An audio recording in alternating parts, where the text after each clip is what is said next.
Not a single lead in Wicked for Good knew how the other leads truly felt. And yes, this might seem like an obvious statement to those of us that are familiar with the story. I feel like the film did a really, really good job at clearly illustrating this within the first 10, 15, 20 minutes. I just saw it yesterday for the second time. My name is Charm. I'm a lifelong Wizard of Oz and Wicked fan. I've seen the stage show about 5 times.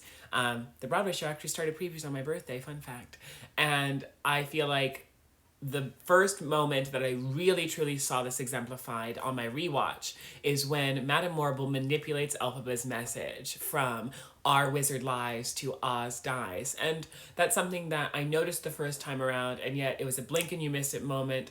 I didn't get the first time watching that Glinda missed Elphaba's first message.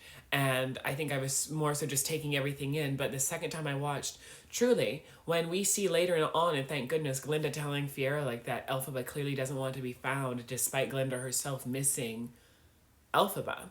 I think that's an earnest response from Glinda, given her character, but also slightly informed by the fact that even alongside sharing spaces in a palace with Madame Morrible, and despite her knowing Elphaba, hearing all of these things and not knowing truly what is or isn't propaganda, she has no idea what Fiero truly thinks. And furthermore, Elphaba, during that whole sequence, is hearing Fiero refer to her as the Wicked Witch, of course because he has to, and yet there are so many times when this is life or death for Miss Thing. And she has absolutely no idea what Fiero's intentions are. She has no idea if he's truly changed. Truthfully, she doesn't know what Glinda's intentions are or if Glinda's truly changed.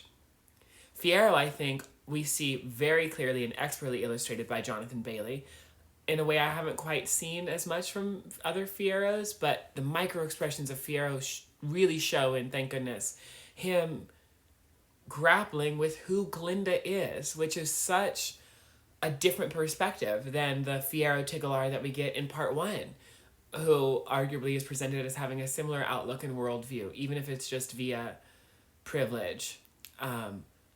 None of these three know truly, at least at the start of this film, how the other two actually feel about them.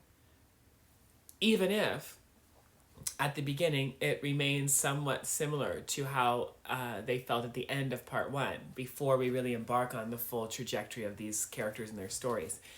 They have no way of truly knowing.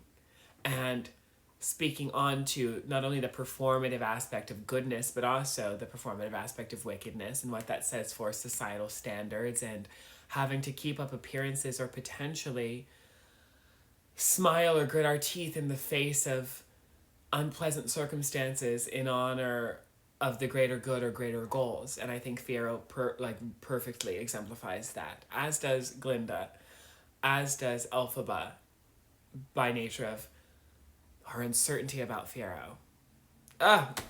I can go on. I will go on. So follow for more Wicked music.